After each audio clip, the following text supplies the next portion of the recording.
இங்க ஒரு car accident ஆகி கிடக்குது. அதுல உள்ள டிரைவர் கண்ணை முழிச்சு பாக்குறாரு. அந்த கார்ல பின்னாடி சீட்ல உட்கார்ந்து இருந்தவரு அவரவரே கண்ணை வச்சு சுட்டு இறந்து கிடக்குறாரு. இவனுக்கு பக்கத்திலேயே கொஞ்சம் ஜாம்பிஸ் நிக்குதுங்க. அப்ப இவன் கார்ல மோதி இருந்த இன்னொரு கார் ஆன் ஆகி ரிவர்ஸ்ல போகுது. உடனே அந்த ஜாம்பி அந்த கார் கதவை உடைச்சு உள்ள இருக்கிறவங்கள கொன்றுது. இவன் பயந்து போய் அங்க இருந்து தப்பிச்சு ஓடுறான். அப்படியே தெரு தெருவா ஓடிட்டு இருக்க எல்லா பக்கமும் ஜாம்பிஸா தான் இருக்கு. இவன் ஸ்டோர் ரூம்குள்ள போய் ஒளிஞ்சிட்டு லைட் ஆன் பண்றான். அங்கேயும் ஜாம்பிஸ் ஒருத்தரை கொன்னு போட்டுருக்கு. இவன் அவரை பார்த்து பயந்து மேல இருந்து கீழே விழுந்துடுறான். அப்ப அவன் கால்ல பாட்டில் குத்திருது. இவன் வழியில கத்திக்கிட்டே எந்திக்க இவனை சுத்தி சாம்பிஸா இருக்கு. வெமா படியேறி அவங்கிட்ட இருந்து தப்பிச்சு ஓடிட்டே இருக்கான். அப்போ ஒரு போலீஸ் வண்டியில ஹார்னர் சவுண்ட் கேட்க இவன் வெமா அங்க போறான். பார்த்தா அந்த வண்டிக்குள்ள ஒரு ஜாம்பி உட்காந்துட்டு ஹார்னரை அமுக்கிட்டே இருக்கு. இவனும் தப்பிக்க முடியாதுன்னு புரிஞ்சுக்கிட்டு அப்படியே அவங்கள பாக்குறான். அப்ப இவன் முன்னாடி வந்த எல்லா ஜாம்பிஸும் இவனை தாண்டி போயிருதுங்க.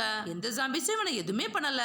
அப்பதான் இவன் அவனோட கைய பாக்குறான். பார்த்தா இவன் கையிலேயே ஜாம்பி கடிச்ச தடம் இருக்கு. இது எப்படி வந்துச்சுன்னு யோசிச்சு பாக்குறான். கொஞ்ச நேரத்துக்கு முன்னாடி இவன் ஒருத்தரை பிக்கப் பண்றதுக்காக கார்ல வெயிட் பண்றான். அப்ப ரேடியோல லாட்டரி விழுந்த நம்பரை சொல்லிட்டு இருக்காங்க. இவனோட லாட்டரி எடுத்து செக் பண்றான். அது இவனுக்கு விழலன்னு தெரிஞ்சு அந்த பேப்பரை கசக்கி பின்னாடி போட்டுறான். அப்போ ஒரு டாக்டர் வேமா வண்டியில ஏறாரு. அவர் கண்ணை காமிச்சு மிரட்டி வண்டியை ஸ்பீடா ஓட்ட சொல்றாரு. இவனும் வேமா வண்டி ஓட்டிட்டு போகும்போது அவர் பயங்கரமா கத்துறாரு. அப்ப அவரு இவன் போட்ட லாட்டரி டிக்கெட்டை எடுத்து அதுல ஏதோ எழுதிட்டு அதை இவன் கிட்ட குடுக்குறாரு. இவனும் அதை பாக்கெட்ல வச்சிடறான். அப்ப சடனா அவரு இவன் கைய பிடிச்சு கடிச்சிடுறாரு. இவன் அவரை தள்ளி விட்டுட்டு வழியில கத்திக்கிட்டே வண்டி ஓட்டுறான். அவர் இவன் கிட்ட சாரின்னு சொல்லிட்டு கண்ணை வச்சு அவரே சுட்டுக்கிறாரு. இவன் அவரை ஸ்டாப் பண்ண ட்ரை பண்றான். அப்பதான் கார் ஆக்சிடென்ட் ஆயிருக்கு. இதெல்லாம் நினைச்சு பார்த்துட்டு அவன் பாக்கெட்ல இருந்த லாட்டரி சீட்டை எடுத்து பாக்குறான். அதுல அந்த ஜாம்பிஸ்கான மருந்து இருக்குது. அதே நேரம் ஹெலிகாப்டர்ல இருந்து ஆர்மி ஆளுங்களா வந்து அங்க இருந்த எல்லா ஜாம்பிஸையும் சுட்டு தள்ளுறாங்க.